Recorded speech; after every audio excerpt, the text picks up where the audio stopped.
If you have ever said, "Suck it up, Buttercup," to one of your employees.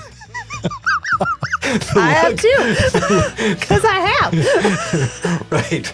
But this is this episode's probably for anyone that says that habitually.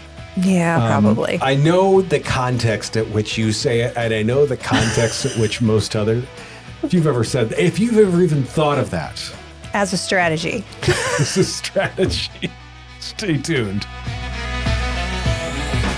She's the CEO. He's the marketing and operations guy. If it's broken, you need The business fix. Happy Tax Day. I think that's... No. Corporate tax day was March 15th.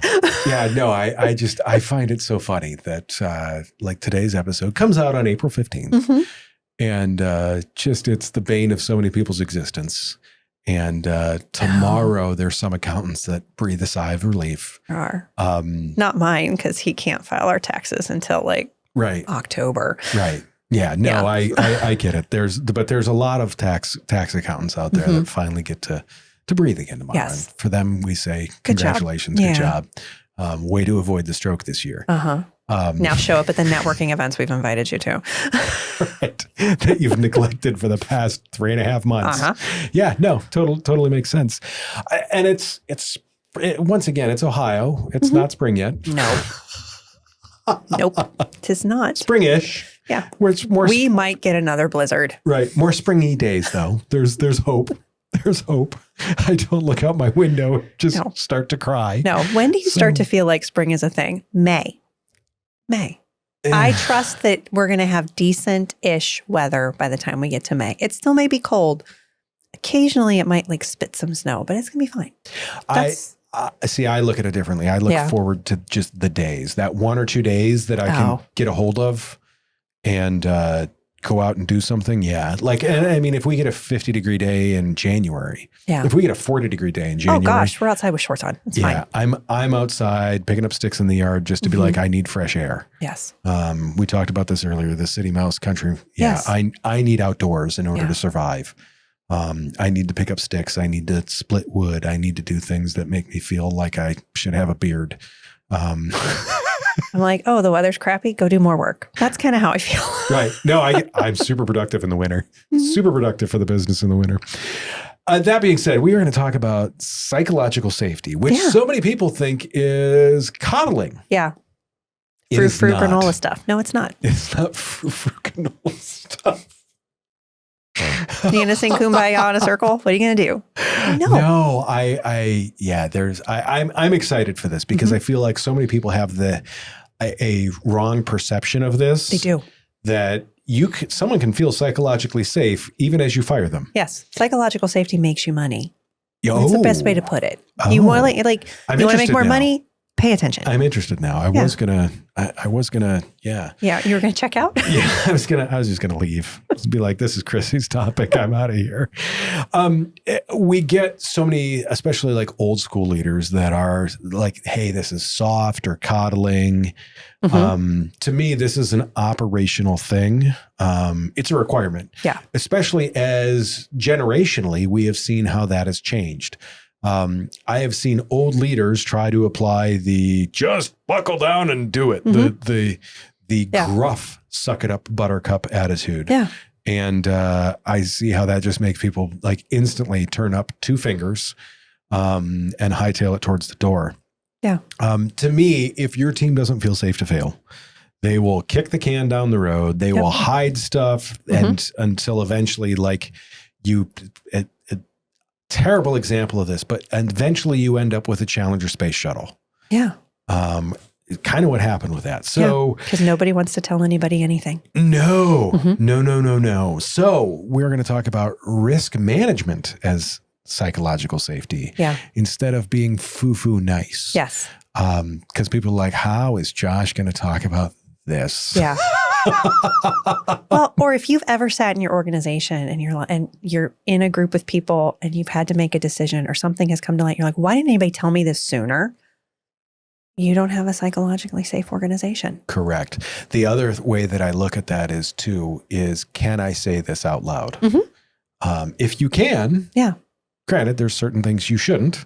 If you can, then you've got a psychologically safe organization. But we're going to spend a whole episode on this. We're not stopping here. So when we hear that old school, like, hey, everyone got participation trophies. Yeah. What's the HR emotional intelligence definition of this?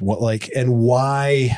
Yeah. Why is psychological safety, not coddling, a foundation? It's a necessity for high performing teams. Yeah. So, I mean, it's not about making people feel comfortable. It's about making it safe to tell the truth.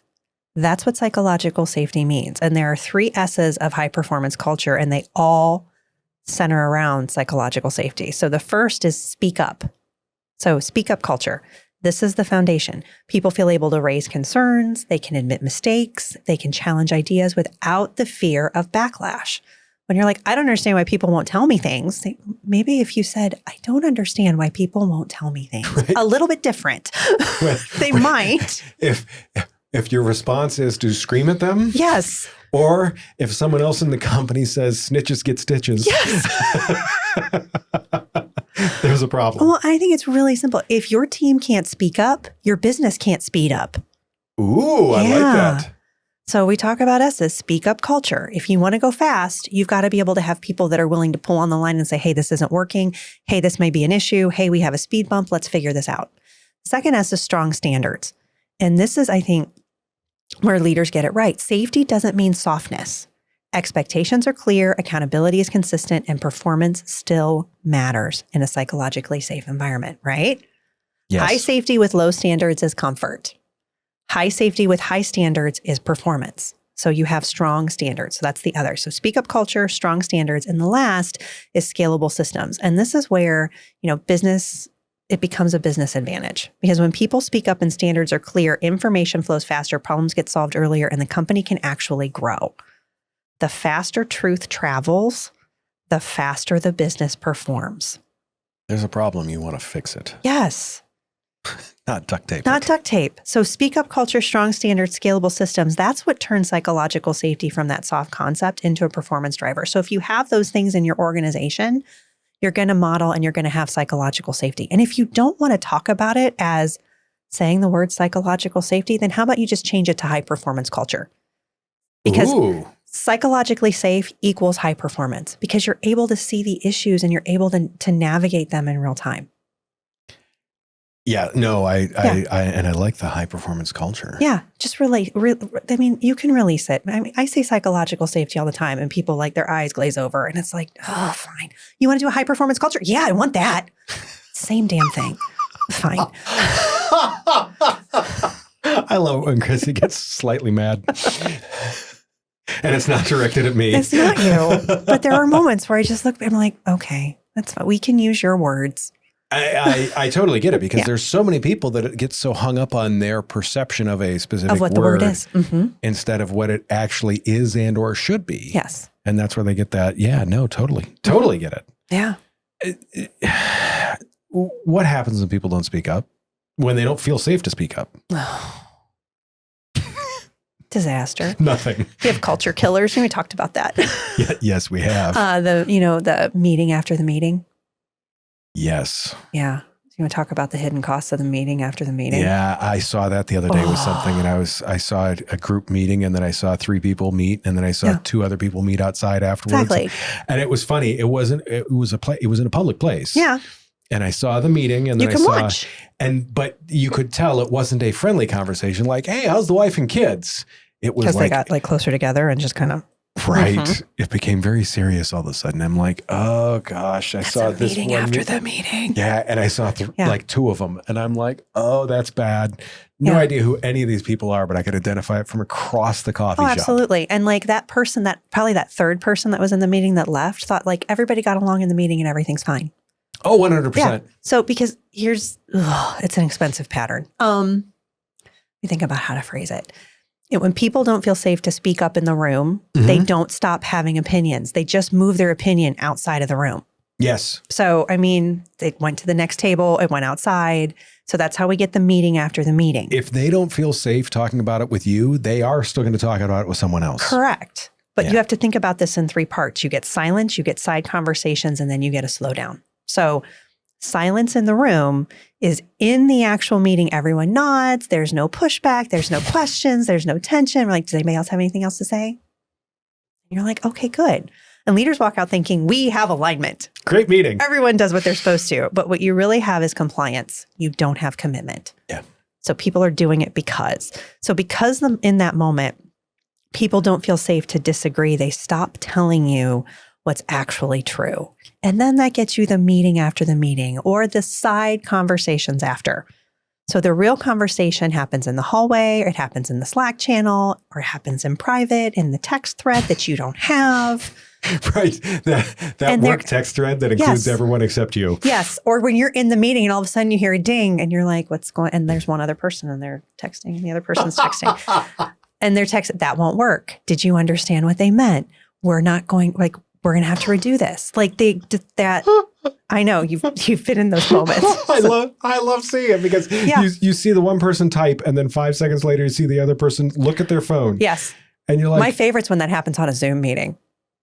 Oh yeah. Yeah. When you can see someone and then you're like, okay, who's the person? And there's been times where I've been in different types of board meetings and different things. And I'm like, I know there's a side conversation happening. Right. Or I'm the side conversation. Right. I'm just like, I need you to look at your phone. I need you to look at your phone. I need you to look at your phone. In part because there may be something in the agenda I need you to see first. But I've seen it in so many cases because you see someone look at their phone and the person that receives this is what I always love. Mm-hmm. The person that receives the text message isn't bright enough to wait like 45 seconds. No. They're just grabbing it. They are. Straight up. And I know that there are people that think, well, at least they're talking to each other, so they're collaborating. No, they're conspiring. Not. No, they're conspiring and they're fragmenting. And so that's directly tied to psychological safety. If people believe they could say it in the room without consequence, they would.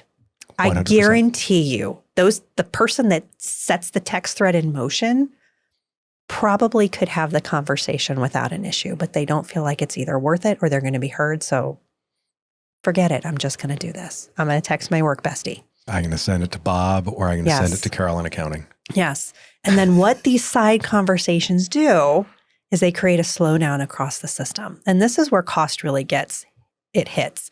Decisions get second guessed, work gets redone, energy gets split, trust erodes. And instead of solving a problem in 10 minutes in a meeting, the organization spends 3 days debating it in pieces because they've had 4 different side conversations, a second meeting, an email, and then finally either it breaks and they have to talk about it again, or somebody finally says, this isn't working, or I'm not going to do the thing. And that's really, and the same thing happens. So you've got these things that happen with meetings. The same thing happens when there's a mistake. Mm-hmm. Right? If people are afraid to bring up an issue early, they don't eliminate the problem. They're delaying it. And delayed problems, we know they get bigger, they get more expensive, they get harder to fix. And research from Harvard Business School shows that teams with low psychological safety are significantly less likely to report errors. When we talk about how did this issue happen on this product line? Or how did this car wind up with this major issue? Well, somebody didn't tell them that this was a problem that happened in engineering, and engineering didn't want to tell the organization that was going to be making the part. And it just cascades. And that leads directly to worse performance and outcomes. So, it's not about feelings. Psychological safety is not about your feelings. It is about flow of information. Ooh, I like that. Yeah. I was going to sing the feeling song, but no. Okay. No, don't do that. But here's what I'll tell you. Flow of information. If bad news can't travel fast, your business can't move fast.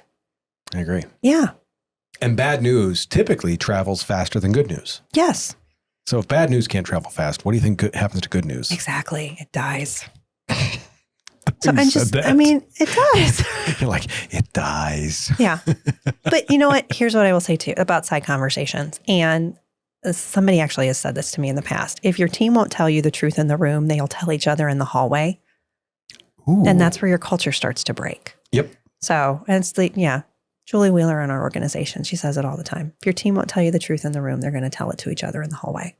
Yeah. So, which is why she hangs out in the hallway sometimes in other organizations to hear what's going on. I've seen it in action. Yeah. 100%. 100%. That's interesting. Interesting point. Yay, Julie. Yeah. She's good. So how do you bring in, How do you get people to that point where they can say, hey, I can say this in the room? Yeah. You want to get your management team to a space that thinks that leading with fear is, helping them understand that it's effective. Fear is a tool. Sure. It's a communication tool. So you tell leaders, or I tell leaders, your reaction to bad news determines whether you'll heal the next piece of bad news. How you react. And it also sets the model for everyone else. Again, we model what we mandate. So I don't try to soften the leader in getting them to understand why fear is important. I try to show them the risk. So as a leader, when someone brings you something that you may not like or may say, hey, I don't think this will work. I realize that sometimes we think our baby is beautiful and sometimes our employees tell us our baby is ugly. That's okay. All right.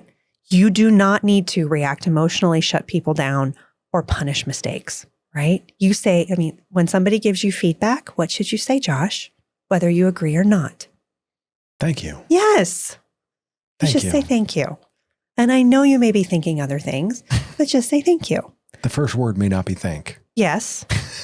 But it needs to audibly be thank. Correct. It needs to come out as thank. Because it enables your team to understand, okay, they're receiving information. And you can say, thank you. I'm not sure I understand that. Can you tell me more? And then as they explain, give them the opportunity to communicate with you. Understand that you may not be perfect. Your baby may have a blemish, and that's okay.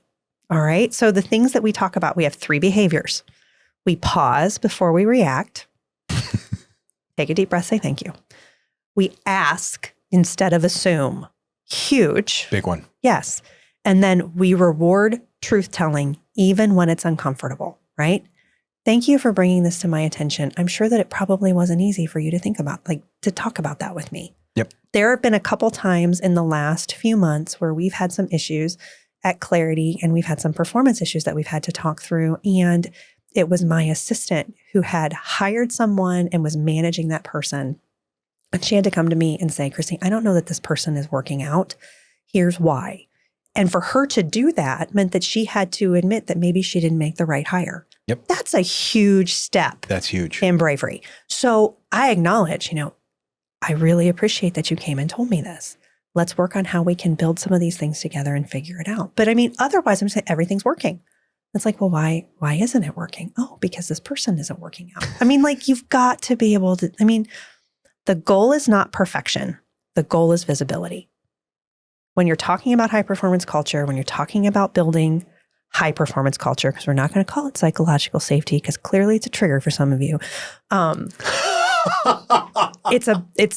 You got to remember, high performance isn't about making people feel good. It's about making sure the right information gets to the right people at the right time so the business can perform, right?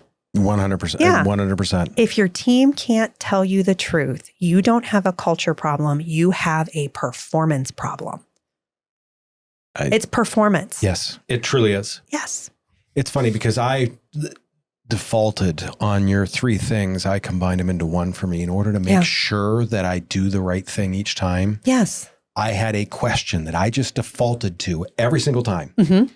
What do we need to do to fix this? Yes. Because if I was able to focus on that, I didn't go to the, you idiot. No. I didn't go to the, who screwed this up? It was just, what do we need to do to fix it? Because it's actually what matters. Mm-hmm. And it kept me from turning into the irate guy. It. And especially when you're dealing with crisis, I do not care how we got here. We can autopsy this later. How do we move forward? That's always my question. Thank you for telling me. How do we move forward? And let's work on this together. Because the other part too is sometimes when your team is coming to you and they're saying, hey, this won't work. If you haven't created an environment where they can communicate with you effectively, they may be coming to you when it's absolutely broken. And that is another point. If they're coming to you and it's an abject failure, that is a huge thing where you need to say thank you. I know you may not want to say thank you, but you need to because it sets the precedent for the future. 100, because they're not going to try new things if they don't feel like they can fail. No. And if you're pushing them to innovate, you're pushing them to do things that are uncomfortable, you need to give them 10 times more praise than you do in any other situation because they are learning and they are uncomfortable and they want to do the thing and do it well. And part of doing the thing and doing it well when we're innovating is that we are going to fail. So we want to fail fast. So you can't let them, fast failure doesn't happen when you don't create an environment where they can talk about it. So, yeah. Agreed. So we've talked about an emotional concept, Josh. And I stayed along. You did. So how do you take this emotional concept and actually operationalize it? Turn it into something a robot like me can handle. No, I didn't say that. How does this change the way the machine runs? How does high performance culture, also known as psychological safety, change the way the machine runs?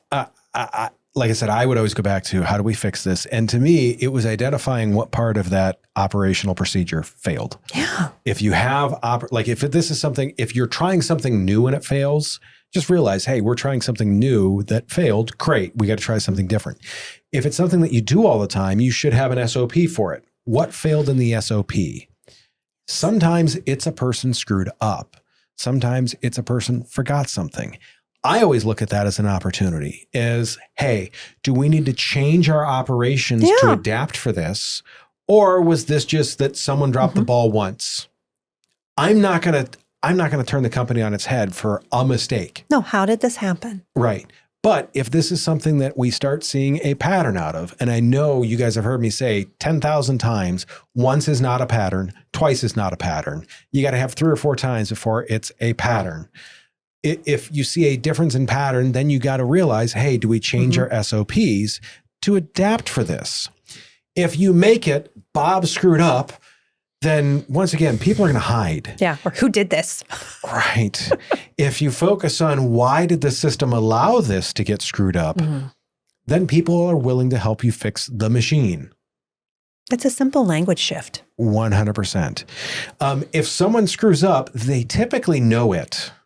They aren't oblivious to it. If they are oblivious to it, then your SOPs really need some work. Yeah. If Bob screwed up, Bob knows Bob screwed up.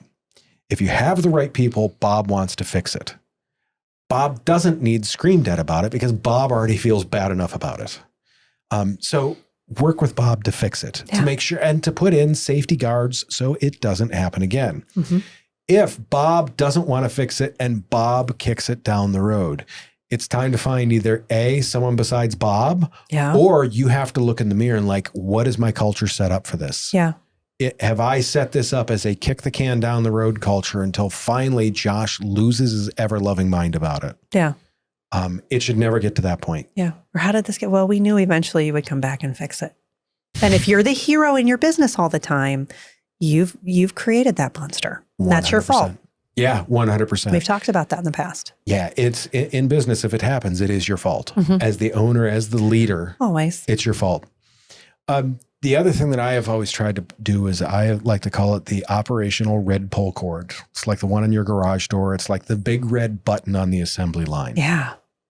Anyone, they see an issue, can push the big red button that says do not press. They are allowed to push the big red button. Yes. And you go to that person and say, hey, thank you. Like you said, thank you. What do we got? If you empower people to be able to stop the press, stop the line, you have empowered people to, first off, they're going to take that responsibility seriously because they realize they're creating a lot of work for their coworkers and people around them if something needs to be redone. Yeah. But they realize that, hey, they are also probably saving those people from a whole lot more work on down the road. So giving them that ability to pull the stop allows them to prevent that operational debt of a scaling mistake. Yeah. If you fix it now, it's only going to get worse.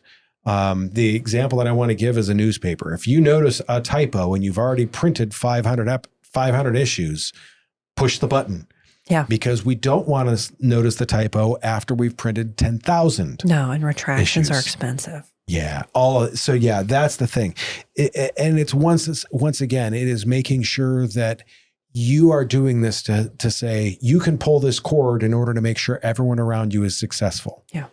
It cannot be, once again, snitches get stitches. No. I have been in so many businesses where that's the Yeah. case, where you're like, you are afraid to say something. Yeah. Because I've been in businesses where I've been screamed at. Yes. And I'm like, what is this doing? I get it. I screwed up. I cost us some money. I'm sorry. This is costing us much more money as you sit here and berate me instead of let's go fix this. Because now that you've berated me, I don't care what the hell you do. I'm not fixing it. No. Go right ahead. Fix it yourself. You say it's such a problem. Well, it's your problem then. Yeah. On the backside of that, from a marketing standpoint, marketing is filled with misconceptions. Yes. It is filled with terrible expectations. Your marketing team has to be able to come to tell you, it says, hey, we've spent 10 grand on this and it's not working.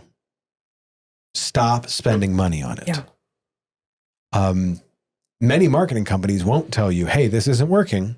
No, they'll just take your money.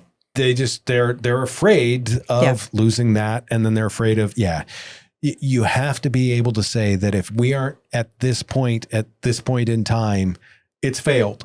We're done. Yeah. Marketing is not a stick money in one end of the machine. It comes out as more money, the opposite end of the machine. Doesn't work that way. You have to be willing to try new things. If you aren't, you end up with, I still remember when I was at the truck dealership, owner wanted to put up a billboard because that's what we'd always done. I was looking at geofencing. I wanted to take, and every dealership around us that was our competitors, I wanted to show them our ad, and we could 8 times. We could show them our ad 8 times to 2 times the number of people that would see the billboard on 77 South of New Philadelphia. And the way I presented it to the owner was, hey, if we try this, we're able to do this. And we can take $400 a month, soak it in diesel fuel in the parking lot and light it on fire and still be ahead. His response was, no. I want the billboard. I want the billboard. Because once again, no failure. No failure is allowed. Yeah. And the billboard, first off, you don't know if it's a win. No. So it can't Because how many people say, I saw the billboard? No, they never. No. But if you don't know if it fails, you can get away with that. The thing that... The radical directness. Is that the polite way to call it for me? Radical directness? Yeah. You are clear and kind. Yes. Clarity is kindness. Yes, to be clear is to be kind. I am radical directness. It's very true. Safety does not mean no tough talk. No. It means the team knows exactly where they stand, so they don't have to guess. I have been in positions before where I had no idea where I was stood with the company. I'm like, am I losing my job? Constantly thinking like you're going to lose your job is no way. First off, it's stressful as hell. No. Second off, I'm not going to put any effort in. No, and if you keep thinking you're always going to lose it, you're going to go find another one. 100%. 100%. And then people are like, hey, no one wants to work.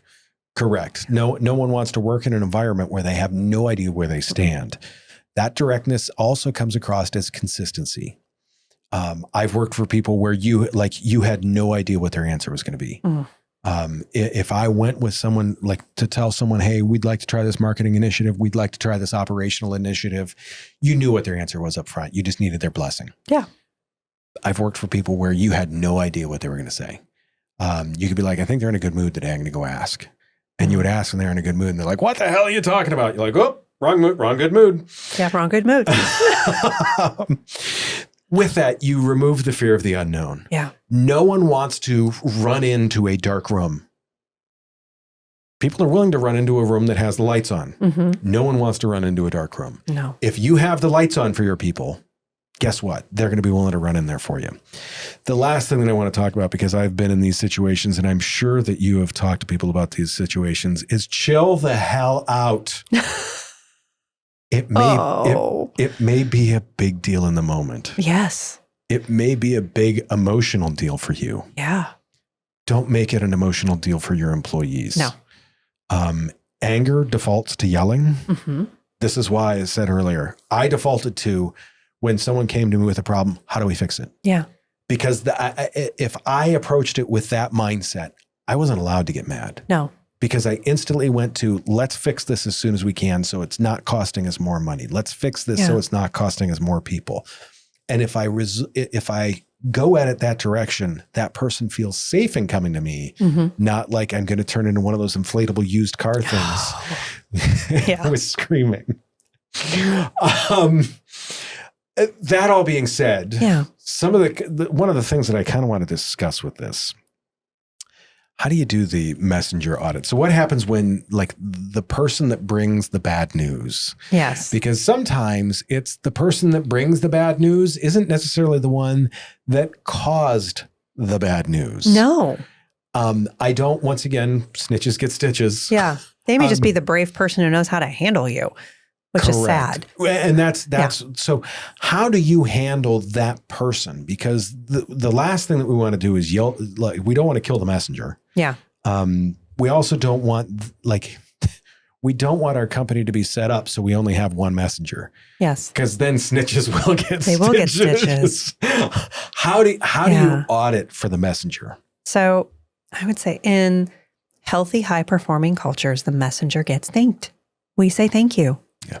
That's it, because they're protecting the business. And unhealthy ones, they get blamed, and that's how issues get buried. And so, I mean, if you are going to punish the person that brings you bad news, congratulations, you have just trained everyone to hide their problems. Yeah. And you're like, I don't think my business has any issues. And they are in the back with the dumpster fire, like just fanning the flames because they're afraid to freaking tell you. They just closed the lid on the dumpster. They did.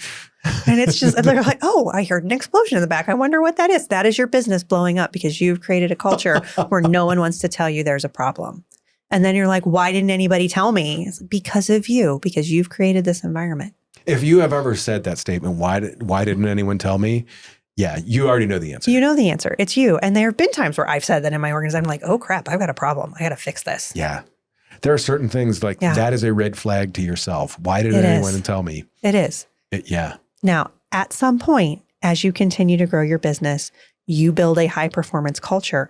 There may be a moment when you go, I had no idea that was an issue because your team members have already fixed it for you. Correct. And that's okay. You celebrate that. When you find that out, 100%. They're like, hey, we want to tell you something that happened, but we already fixed it.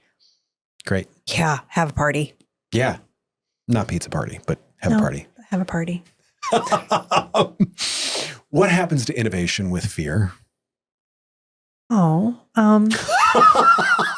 they can't. Chrissy is mourning innovation. That was a mournful sound from you. It is, because you can't have them in the same room. No, you can't. You just can't. No, because if people are afraid of being wrong, they're only going to bring you safe ideas. And safe ideas rarely move the needle. Correct. So innovation requires permission to try and fail and adjust. Fear creates compliance. Safety creates creativity. Yeah. If people are allowed to fail. Now, what I always like to say with that is there should be guardrails on that. Absolutely. Where is the failure point? Yes. When do we call time of death? Yes. Or like, I mean, and it's one thing when you're if you're brainstorming, if you're like, when we talk about there are no bad ideas, like we want to generate a lot of things. Doesn't mean we're going to accept all the ideas, but let's throw everything out when we're thinking about what we want to talk about, what we want to innovate. You've got to give them permission to be creative. I agree. And not be judgy about it. And you can, I mean, like somebody says, hey, I think we should do this. And in your mind, you're going, that's not going to work. Like, just say thank you for 5 freaking minutes. Let them talk about it because it may get you to a point. Now, I'm not saying that like, if you sell insurance and you're like, all of a sudden you're like, we're going to sell shoes. Like that's maybe not a good idea, but. Is that because I made an Al Bundy reference before? Yes. You're welcome. The other thing that I see with that, and I love that, is I have had some amazing ideas come out of bad ideas. Yes. Because some of my best have come from a disaster created. Well, not only that, but someone has presented an idea to me and I say, okay, thank you. And someone else presents something. It triggered an idea for someone else. It jumps. Right. So the bad idea may eventually evolve into a good idea. But if you shoot it down like skeet shooting, where they're like, pull, no, every idea is going to, like, you're never going to get that innovation out of it. And you're just going to stay stuck where you are. No. There's a great example, and I can't remember the book that it was from, but it was like the fast food. I think it was McDonald's. They were in a room trying to innovate. Wouldn't it be a great idea if Someone could just drive up and hand somebody a bag of food that they just said they needed, but they never had to even talk to the drive-thru. And at that point in time, you're like, well, that's absolutely stupid. How in the world would that ever happen? Hello, now that we have apps on our phones where we just type in exactly what we want, drive magically and they can tell exactly who we are because of the app on our phone, and they shove the bag of food to us. Like, those are the things that happen. But I mean, only because somebody said, that's a really interesting idea. Right. They Let's say talk about that's this. stupid. They went, oh, we don't know how that's going to work, but we can think about that. This is a dumb idea. Let's talk about it enough till it becomes somewhat smart for us, until so it comes you've got feasible. to give things room to breathe. Something that I want to talk about is, I mean, I preach the success as a shared thing all the time as our core value. I feel, and I think you feel the same way, you need to share as much bad news as you do good news, or at least you need to share them in the same fashion. Yeah. When stuff goes sideways, share it. Yes. Don't call Bob out. Be like, Bob screwed this up. Everyone knows, and including Bob, we had a problem in X. We have taken care of it. Here's how we have fixed it. And here's what we are doing to make sure that it doesn't happen in the future. Yeah. Go ahead and call that out. In the same sense, when Bob says, hey, we had this problem that I fixed, like you said, share that. Yeah. Get that out there. Make sure that the people know about it. What I don't like is when there's only good or only bad news. Once again, you're creating a culture of fluff. Yes. I've been in companies where they're like, hey, everything's great. And I'm like, I'm pretty sure it's not. Correct. Pretty sure it's not. I'm like, do you work here? Have you been in the building recently? This is an absolute shit show. Yeah. Here, I'm going to hand you a marshmallow. Let's go toast next to the dumpster. I mean, like, right. Yes. No. Yes. I see it all the time where people don't share the bad news with the good news. You have to have some bad news in your company sometimes. I think if you want people to act like owners, you have to trust them with the whole story of the organization. And you don't have to tell, do I have to tell them every nitty gritty detail? No, but you have to give them enough to be able to understand what's going on. I totally agree. So what should people take away from this today? To me, do you ever do the I screwed up meeting? Yes. Yes, I do. I usually do it in a way too, where I'm like, they always know I screwed up when I'm like, hey guys, I'm sorry, but we need to work on this. I did a bad thing. So, I model what I mandate with people. So I admit when I did it wrong. Well, same thing. And I try and keep our employees and contractors all set up with like, here's what went right, here's what went wrong. So I do the I screwed up meeting. Yeah. I say reward the truth, right? What you reward gets repeated. So make sure that honesty is one of the things that you reward so they repeat it. Correct. Yeah. You don't need to, hey, Bob, glad you screwed that up. But give him a pie. No. Thanks for coming to me, Bob. The other one that I like is check the telephone game is to make sure that like you are still hearing the full story. Yeah. If there is a dumpster fire out back that they put out, you should get the full story on like, so many times I have seen it where this was a large dumpster fire, like a construction dumpster fire. And someone's like, hey, the garbage can caught on fire. Yeah. No. This was a dumpster fire. Yeah. So make sure that what you're hearing is actually what happened. Yeah. And I would say go to the source. So yes, you have middle managers that sometimes are the ones that are really talking to you in the leadership team, but there is a lot of benefit in walking the floor. So build a habit of hearing directly from the front lines to skip that layer occasionally, because clarity comes from proximity, not just reports. Yeah, 100%. You have to be out there. Yeah. Yeah, talk to people. And that comes from that directness. Be direct with the people, open that line of conversation with them. So that way you can have that quick conversation instead of Bob feeling like he needs to butter you up for 20 minutes to say, hey, the dumpster's on fire. And I would say normalize those hard conversations. You've got to make it clear that those conversations are part of how the team operates. It's not a sign that something's wrong. It's a sign of what is right in the organization. Can you have too much psychological safety? I don't think so. You can have too much comfort. I like that. Yeah. Yeah. No, I agree with that. Yeah. High safety plus low standards equals comfort. High safety plus high standards equals performance. So I don't think you can ever have too much of it, because when real safety is paired with standards, people feel safe. Right. And that's. I feel like, and I feel like psychological safety is just knowing what to expect.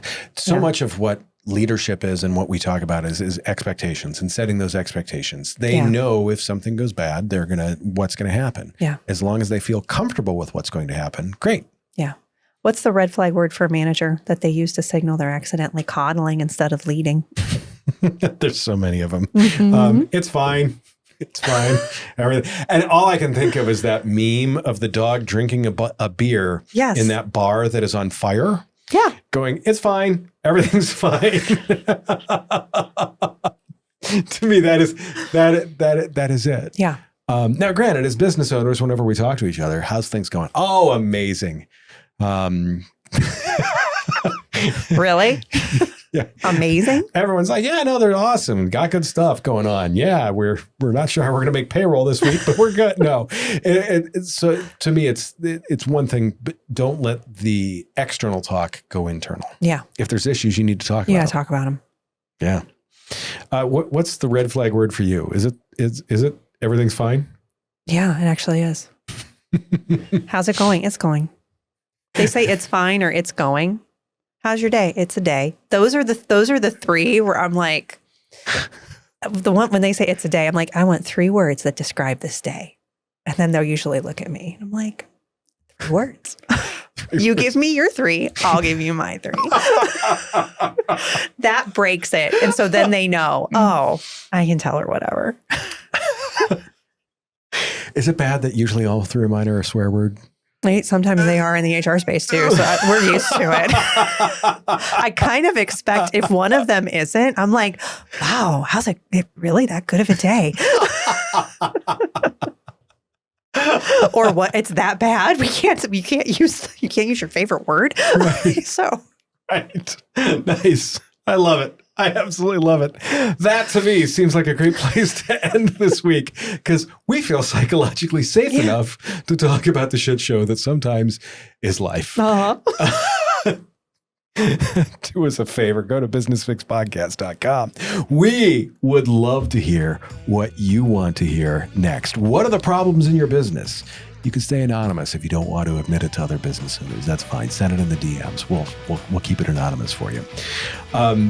That we're going to talk about, I believe next week, is when to coach, when to correct, and when to cut. Yes.